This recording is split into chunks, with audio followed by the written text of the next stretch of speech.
நமக்கு ஒரு ஸ்கூல்ல வந்து பப்ளிக் எக்ஸாம் எழுதிட்டு இருந்தது பொண்ணு, ஸ்டாஃப், ஜென் ஸ்டாஃப். அந்த பொண்ணு வந்து பிட் எழுதி மாட்டுது. அந்த குழந்தை வந்து இல்லை, இது அந்த மாதிரி நீங்கள் இப்படியெல்லாம் நீங்கள் பண்ணீங்க அப்படின்னா நான் கண்டிப்பாக உங்களை வந்து போக்சோ ஆக்ட் கீழே நான் கம்ப்ளைண்ட் பண்ணி உங்கள் லைஃபே நான் இல்லாமல் பண்ணிடுவேன்.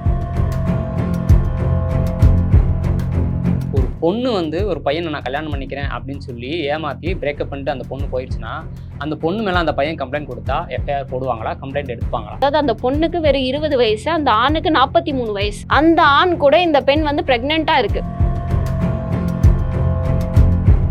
இப்போ அந்த பொண்ணு அந்த மனைவி வந்து கணவருக்கு எதிராகவோ அந்த பையனுக்கு எதிராகவோ பொய் கம்ப்ளைண்ட் கொடுக்குறாங்க, பொய் கேஸ் கொடுக்குறாங்க அப்படின்னா இப்போ அந்த ஆண்கள் கிட்ட ஒரு எவிடன்ஸாக வந்து வாட்ஸ்அப் சாட்ஸ்லாம் இருக்குது, ஆடியோலாம் இருக்குது அப்படின்னா அதை அவங்க வந்து தங்களுக்கு சாதகமாக அந்த கேஸ்லேருந்து தப்பிச்சுக்கிறதுக்கு அவங்க அதை ஆதாரமாக பயன்படுத்த முடியுமா? பொண்ணு பார்க்குறப்போ இருந்து அவங்க டிவோர்ஸ்க்கு வர வரைக்குமே ஆட்டோமேட்டிக் கால் ரெக்கார்ட் ஆன் பண்ணி வச்சுருக்காங்க. ஒருவேளை அப்படி ஃபேக் கேஸ் வந்து அந்த பையன் மேலே கொடுத்தாங்கன்னா அந்த பொண்ணுக்கு ஃபேக் கேஸ் கொடுத்தாங்க அப்படின்னு சொல்லி என்ன தண்டனை கொடுப்பாங்க? அவங்க ஃபேக் கேஸ் ஃபைல் பண்ணியிருக்காங்க தெரிஞ்சதுன்னா ப்ரெஜூரி பெட்டிஷன் போடுங்க. ப்ரெஜூரி தான் ஃபஸ்ட்டு கோர்ட் வந்து ட்ரையல் பண்ணும். ஓகேங்களா?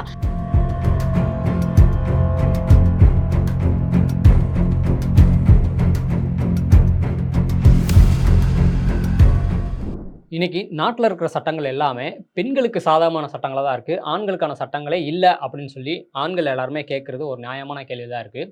அப்போ உண்மையிலேயே எல்லா சட்டங்களும் பெண்களுக்கு சாதகமாக தான் இருக்கா, ஆண்களுக்கான சட்டங்களே இல்லையா? இருக்குன்னா என்ன சட்டங்கள் இருக்குது, இல்லைன்னா ஏன் இல்லை?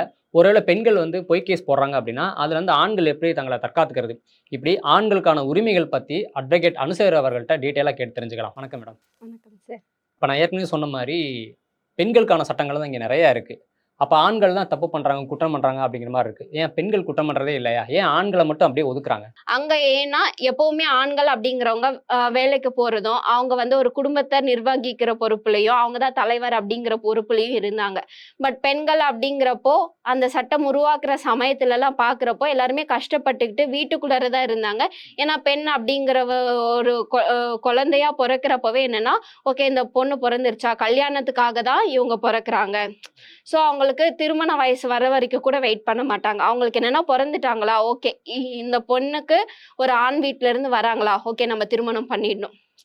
குழந்தைக்கு அப்படின்னா கள்ளிப்பால் ஊற்றி கொள்றது, அந்த மாதிரியான வழக்குகள் நடைமுறைகள் எல்லாமே இருந்தது. ஆண்கள் இறந்துட்டாங்க அப்படின்னா நம்ம வந்து உடன்கட்டை ஏறுதல்.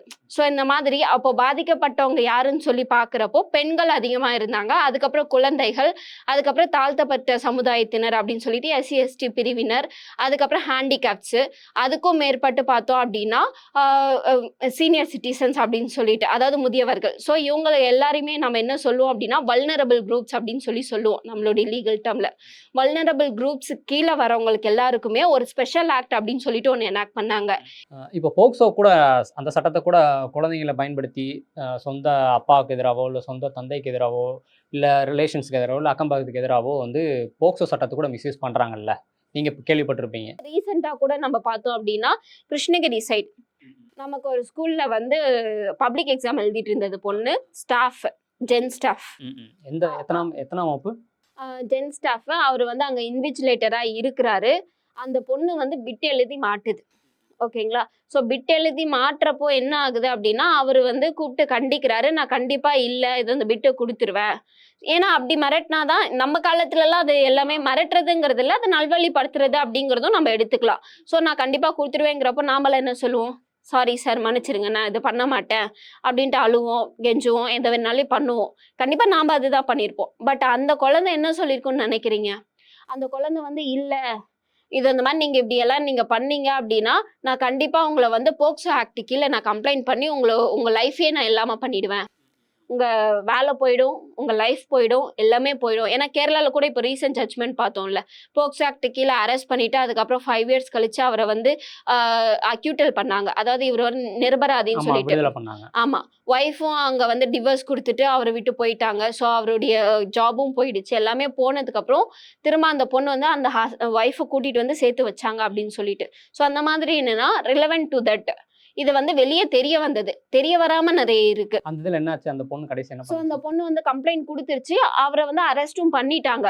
பெயில்ல தான் என்னன்னா ஸ்கூல் அத்தாரிட்டிஸ் அங்க நல்லவங்களா இருக்க போக அங்க CCTV ஃபுட்டேஜ் கரெக்டா வேலை செஞ்சது. அது இங்க ரொம்ப நல்ல விஷயம். ஸோ சிசிடிவி ஃபுட்டேஜ் அங்க வேலை செஞ்சனால அந்த பொண்ணு பிட்டோட மாட்டினது எல்லாமே அங்க எவிடன்ஸ் காமிச்சு, இதனால தான் இந்த பொண்ணு வந்து பர்சனல் வெஞ்சன்ஸ் வச்சுட்டு இப்படி பண்றாங்கன்னு சொல்லி அதுக்கப்புறம் தான் பெயிலே கிடைச்சது. இப்போ அந்த கேஸ் வந்து நடந்துட்டு இருக்கு. ஸோ இந்த மாதிரி எல்லாமே போக்சோ ஆக்ட் எல்லாமே இப்போ நிறைய மிஸ்யூஸ் பண்ணவும் ஆரம்பிச்சுட்டாங்க. இது மட்டும் கிடையாது. இப்போ சிவில் வழக்கா இருக்கட்டும், இல்ல அக்கம் பக்கமா இருக்கட்டும், நிறைய கஷ்டப்படுற குடும்பத்து ஆளுங்க என்ன பண்றாங்கன்னா, நிர்பயா நிதின்னு சொல்லிட்டு அப் டு 3 lakhs வரைக்கும் வரும். போக்சோ ஆக்ட்ல வந்து கம்ப்ளைண்ட் பண்ணாங்க அப்படின்னா டிஃபாக்டோ கம்ப்ளைனன்ட்டுக்கு. ஏன்னா அதை வந்து முன் வந்து தைரியமா சொல்றது அப்படிங்கிறதே ஒரு மிகப்பெரிய செயல். அதனால என்னன்னா அப் டு 3 lakhs வரைக்கும் கொடுக்கறனால நிறைய பேர் அந்த அமௌண்ட்டுக்காகவும் பேரண்ட்ஸ் கஷ்டப்படுற பேரண்ட்ஸ் நிறைய மிஸ்லீட் பண்ணது நான் 1-2 கேசஸ்ல நான் பார்த்துருக்கேன் பர்சனலா. ஸோ அதனால என்னன்னா அப்படியும் மிஸ்லீட் பண்றாங்க. இல்லை அக்கம் பக்கம் நடக்குது அப்படின்னா ஓகே குழந்தை இது அந்த மாதிரி ஆபாச வார்த்தையில பேசினாரு, ஆபாச வார்த்தையில சித்தரிச்சாரு, ஆபாசமா பாக்குறாரு, இல்ல கையை பிடிச்சி இழுத்தாருன்னு சொல்லிட்டு கம்ப்ளைண்ட் பண்ணிடுவேன் அப்படின்னு சொல்லிட்டு மிரட்டுறது அப்படிங்கிறது எல்லாமே இப்போ டே டு டே லைஃப் ரொம்ப சாதாரணமா ஆயிடுச்சு. ஸோ அந்த மாதிரி எல்லாமே இருக்கு. இப்போ ஒரு பையன் வந்து ஒரு பொண்ணை நான் உன்னை கல்யாணம் பண்ணிக்கிறேன் அப்படின்னு சொல்லி ஏமாத்திட்டு பிரேக்கப் பண்ணிட்டு போயிட்டா, அந்த பொண்ணு கம்ப்ளைண்ட் கொடுக்கும் பட்சத்தில் அந்த பையன் மேலே உடனே எஃப்ஐஆர் போடப்படுறது. அதுவே ஒரு பொண்ணு வந்து ஒரு பையனை நான் கல்யாணம் பண்ணிக்கிறேன் அப்படின்னு சொல்லி ஏமாற்றி பிரேக்கப் பண்ணிட்டு அந்த பொண்ணு போயிடுச்சுன்னா, அந்த பொண்ணு மேலே அந்த பையன் கம்ப்ளைண்ட் கொடுத்தா எஃப்ஐஆர் போடுவாங்களா, கம்ப்ளைண்ட் எடுத்துப்பாங்களா? 69 ஆஃப் பிஎன்எஸ் அப்படிங்கிறது என்னன்னா, பெண்கள் ஏமாற்றப்பட்டால் எஃப்ஐஆர் போடுற மாதிரி தான். அப் டு 10 years வரைக்கும் இம்ப்ரிசன்மெண்ட் கொடுக்குற மாதிரி தான் சட்டமே உருவாக்கப்பட்டிருக்கு. அதாவது இதில் என்னன்னா நிறைய பேர் மிஸ்லீடிங் ஸ்டேட்மெண்ட் எடுத்துப்பாங்க. லிவ்இன்ல இருப்பாங்க. இப்போ மோஸ்ட்லி நிறைய லிவ்இன்ல இருக்காங்க. ஸோ லிவ்இன்ல இருந்துட்டு லிவ்இன்க்கும் மேரேஜ் லைஃப் அப்படிங்கிறது என்டையர்லி டிஃப்ரெண்ட். அதை போட்டு என்னன்னா நிறைய பேர் வந்து கன்ஃபியூஸ் பண்ணிப்பாங்க. கன்ஃபியூஸ் பண்ணிட்டு இந்த மாதிரி நாங்கள் லிவ்இன்ல இருந்தோம், ஒன்னா தான் இருந்தோம், திருமண பந்தத்தில் நடக்கிற அனைத்துமே எங்களுக்குள்ள நடந்தது, நாங்கள் ஒன்னா இருந்தோம், எல்லாமே எல்லாருக்கும் தெரிஞ்சுதான், இப்போ வேலை செய்யற இடத்துல தெரிஞ்சுதான் எல்லாமே இருந்தோம். ஆனா கடைசியில் என்னன்னா இவர் எனக்கு திருமணம் பண்ணிக்கல அப்படின்னு சொல்லிட்டு ஒரு பெண்கள் ஒரு ஸ்டேட்மெண்ட் கொடுத்துட்டு அதனால 69 ஆஃப் பிஎன்எஸ் ஆக்ட் கீழே எஃப்ஐஆர் போடுங்கன்னா போட மாட்டாங்க. அதே என்னன்னா இப்போ இல்லை நான் திருமணம் பண்ணிக்கிறேன்னு சொல்லிட்டு அவர் எங்கேயாவது ஒன்று சொல்லியிருக்காரு, இல்லை நம்ம கொடுக்குற கம்ப்ளைண்ட்டே அவர் திருமணம் பண்ணிக்கிறேன் அப்படின்னு சொல்லிட்டு தான் பண்ணியிருக்கிறாரு அப்படின்னா அது கண்டிப்பாக வந்து 69 ஆஃப் பிஎன்எஸ் ஆக்ட் கீழே வரும். கண்டிப்பாக எஃப்ஐஆர் போடுவாங்க. ஆனால் அதே ஆண்கள் கம்ப்ளைண்ட் கொடுத்தா போடுவாங்களான்னு சொல்லி கேட்டால் கிடையாது. ஆண்கள் எது கீழே கம்ப்ளைண்ட் கொடுக்க முடியும்னா கிரிமினல் பிரீச் ஆஃப் ட்ரஸ்ட் அப்படின்னு சொல்லுவோம். அதாவது என்னன்னா ஒரு நம்பிக்கை கொடுத்து நம்பிக்கையின் பேரில் என்ன பண்ணுவாங்கன்னா, நான் திருமணம் பண்ணிக்கிறேன்னு சொல்லிட்டு பணம் வாங்குறது, பண மோசடி, இல்லை அப்படின்னா திருமணம் நிஜமாலுமே லவ் பண்ணிட்டு அதுக்கப்புறம் வேற ஒரு பெட்டர் லைஃப் கிடைச்சிச்சுன்னு சொல்லிட்டு அவங்க மேரேஜ் பண்ணிட்டு போறது, இந்த மாதிரியான ஒரு விஷயமெல்லாம் இருக்கிறப்போ நம்ம in general provision of BNS act கீழே நம்ம எஃப்ஐஆர் தான் போட முடியுமே தவிர இந்த ஸ்பெஷல் அந்த ப்ரொவிஷன் கீழே போட முடியுமா அப்படின்னு சொல்லி கேட்டோம் அப்படின்னா கண்டிப்பா கிடையாது சார். இப்போ நீங்கள் லிவ் இன் ரிலேஷன்ஷிப்பில் லவ் பண்ணுறதுல சொல்லிட்டீங்க. இப்போ ஒரு திருமண வாழ்க்கையில் திருமண வாழ்க்கை நடைமுறையில் இருக்கும்போதே இன்னொருத்தர்கிட்ட போய் ஹஸ்பண்டோ இல்லை ஒய்ஃபோ அடல்ட்ரியில் இருப்பாங்க, அவங்க கூட வாழ்ந்துக்கிட்டு இருப்பாங்க. இப்போ அந்த மாதிரி சமயத்தில் ஹஸ்பண்டோ இல்லை ஒய்ஃபோ கம்ப்ளைண்ட் பண்ணாங்கன்னா ஆக்ஷன் எடுப்பாங்களா, எஃப்ஐஆர் போடுவாங்களா? இப்போ நம்ம ரீசெண்டாக சென்னையில் ஒரு போலீஸ் ஸ்டேஷன் நேம் வேணாம், நம்மளோட கிளைண்ட் போய் கம்ப்ளைண்ட் கொடுக்குறாங்க. கம்ப்ளைண்ட் கொடுக்குறப்போ பெண் தான் போய் கம்ப்ளைண்ட் கொடுக்குறாங்க. கம்ப்ளைண்ட் கொடுக்குறப்போ ஏற்றுக்க மாட்டேங்கிறாங்க. ஏன்னா செகண்ட் மேரேஜ் ஆயிடுச்சு, அவங்களுக்கு வந்து குழந்தை இருக்கு. அதாவது அந்த பொண்ணுக்கு வெறும் 20 வயசு, அந்த ஆணுக்கு 43 வயசு. அந்த ஆண் கூட இந்த பெண் வந்து பிரெக்னெண்டா இருக்கு. சொந்த அக்கா பொண்ணு, வேற யாரும் இல்லை, கூட பிறந்த அக்கா பொண்ணு. ஸோ அந்த பொண்ணும் எல்லாமே நாலேஜோட தான் இவரு கூட ரிலேஷன்ஷிப்ல இருக்கு. அங்க வந்து போலீஸ் ஸ்டேஷன்ல அவங்க அப்பா அம்மாவே போய் கம்ப்ளைண்ட் கொடுக்குறாங்க. இது இந்த மாதிரி வந்து இன்னொரு திருமணம் லைவ்ல இருக்கு, அப்படி இருக்கிறப்போ என் பெண் கூட இந்த மாதிரி இருக்கிறாரு, ஸோ இவங்க 2 பேரும் பிரிச்சு வைங்க அப்படின்னு சொல்லி கேட்டா இவங்க 2 பேரும் மேஜர், எங்கனால எதுவும் பண்ண முடியாதுன்னு சொல்றாங்க. ஸோ இப்போ என்ன பண்ணாங்கன்னா முதல் மனைவிக்கு ஃபோன் பண்ணி அங்க வர வைக்கிறாங்க. அவங்களோட அப்பா அம்மா, பெண்ணோட அப்பா அம்மா. இந்த பொண்ணு கம்ப்ளைண்ட் கொடுக்குது, எனக்கு இந்த மாதிரி 15 வயசுல பொண்ணு இருக்கு, எங்களுக்கு இன்னும் டிவோர்ஸ் ஆகல, அவர் வருவார்னு நான் எதிர்பார்த்துட்டு இருக்கேன், நான் 2.5 லட்ச ரூபா வந்து கடன் வாங்கி கொடுத்துருக்கேன், இந்த மாதிரியான சுச்சுவேஷன்ல நான் வந்து அந்த கடன்காரங்களுக்கு நான் பதில் சொல்லிட்டு இருக்கேன், இவர் இப்படி இருக்கிறாரு, அதனால என் புருஷன் கூட நான் வாழணும்னு நினைக்கிறேன், சேர்த்து வைங்கன்னு சொல்றாங்க. போலீஸ்ல இருந்து என்ன சொல்றாங்கன்னு நினைக்கிறீங்க? எஃப்ஐஆர் போட்டிருக்கணும்ல. அவங்க சிம்பிளா என்ன சொல்லிட்டாங்களா, live in is legal. Live in legal தாங்க, அதை யாரும் சொல்லலைங்க. நம்ம இந்தியால அதுவும் லீகலான்னு சொல்லி கேட்டா கிடையாது.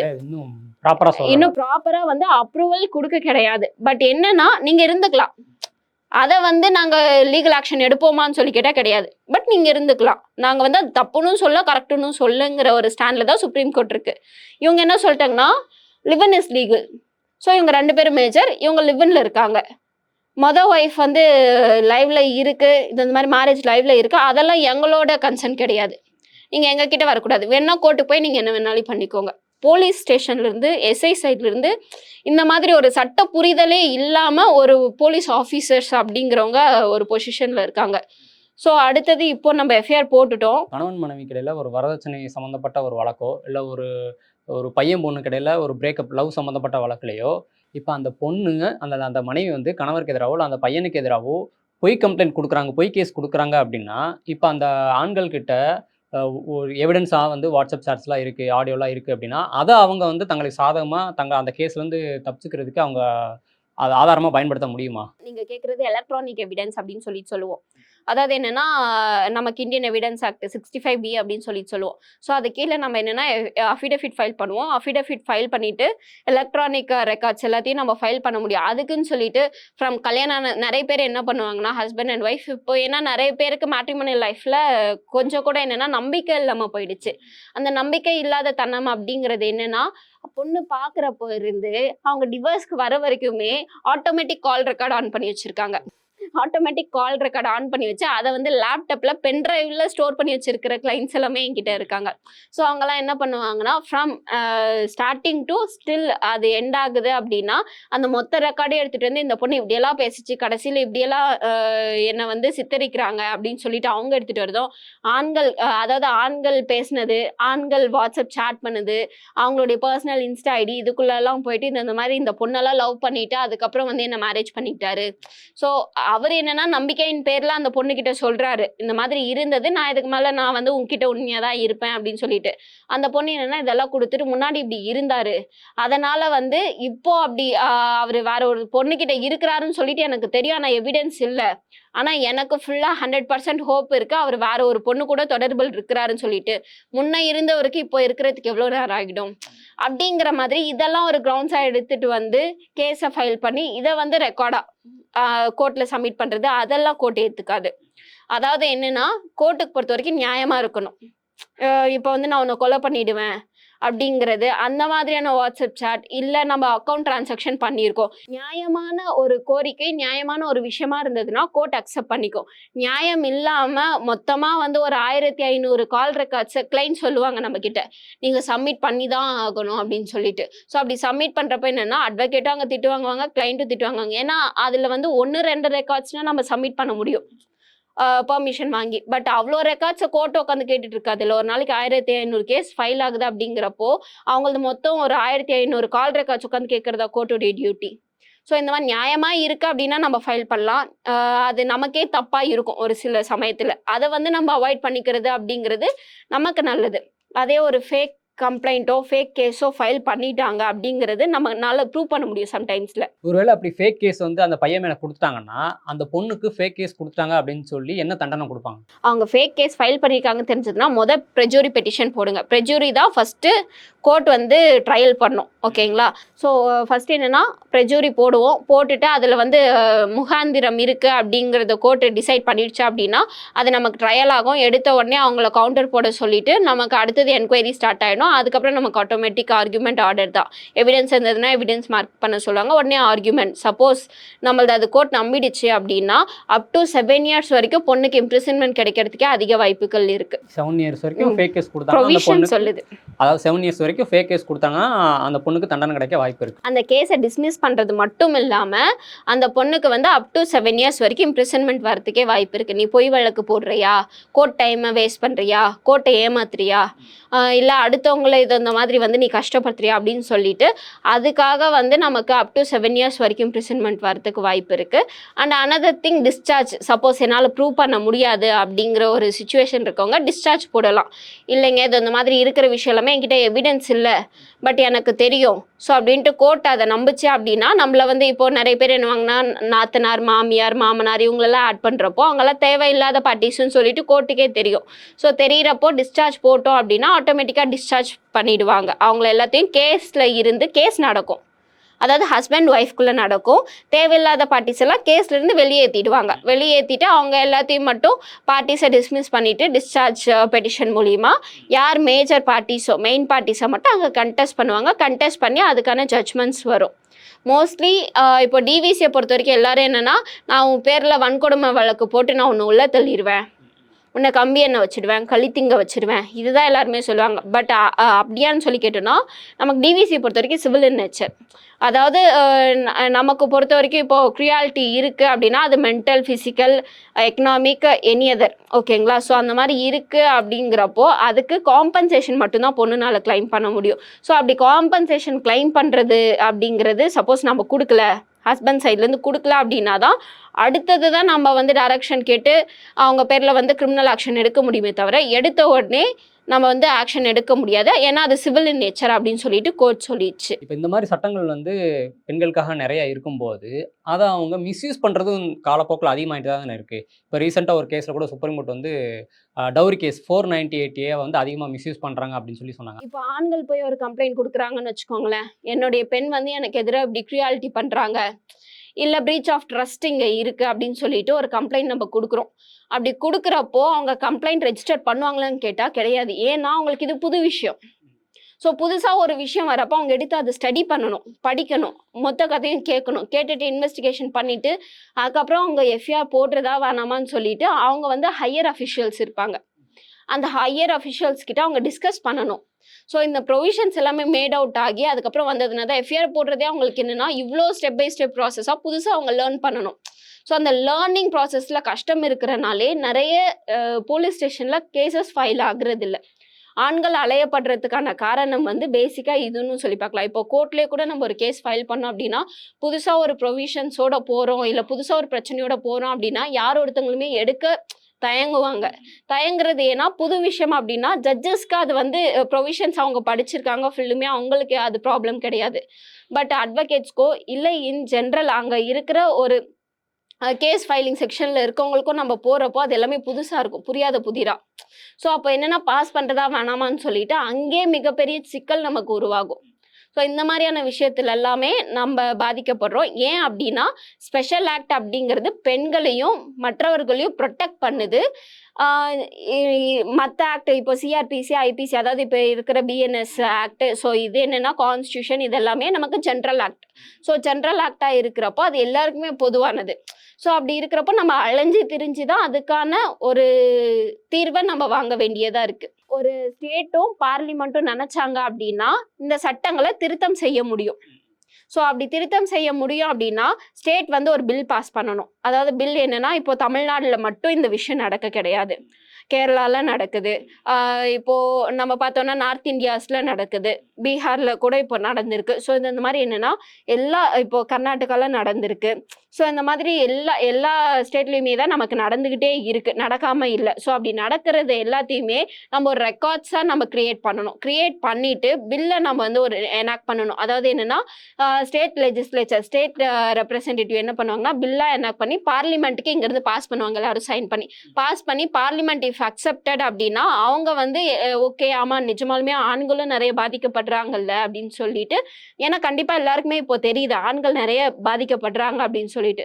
ஸோ அவங்க அக்செப்ட் பண்ணிட்டாங்க அப்படின்னா சைன் பண்ணாங்கன்னா நமக்கு உடனே நமக்கு ரெகுலேஷன்ல வந்துடும். அதாவது 90 டேஸ்லேயே நமக்கு வந்துடும். அப்போ ஆண்களுக்கான சட்டங்களும் கொண்டு வர்றது வந்து ஸ்டேட் கையிலையும் பார்லிமெண்ட் கையிலையும் ஒரு சட்டம் ஏற்றி கொண்டு வர்றது அவங்க கையில தான் இருக்குங்கிறீங்க. தாராளமாக அவங்க கொண்டு வரலாம். கொண்டு வரதுக்கான ப்ராபபிலிட்டி அப்படிங்கிறது இப்போ நிறைய ஆண்கள் சைடில் நிறைய ஃபேஸ் பண்ணிட்டு இருக்காங்க. டே டு டே நமக்கு என்னன்னு பார்த்தோம்னா ஹைகோர்ட்லையும் சுப்ரீம் கோர்ட்லையும் நிறைய ரூலிங்ஸ் வந்துட்டு இருக்கு. இது அந்த மாதிரி வந்து டிவிசியை மிஸ்யூஸ் பண்ணுறாங்க, டவுரி ப்ரொகிபிஷனை மிஸ்யூஸ் பண்ணுறாங்க. ஸோ மிஸ்யூஸ் பண்ணிங்கன்னா ப்ரிஜூரியும், அதுக்கப்புறம் வந்து இது அந்த மாதிரி நீங்கள் கிரிமினல் இன்டிமிடேஷனோட பண்ணுறனால உங்கள் பேரில் எஃப்ஐஆரும் நாங்கள் போடுவோம் அப்படின்னு சொல்லிட்டு கோர்ட் வார்ன் பண்ணிட்டு தான் இருக்கு.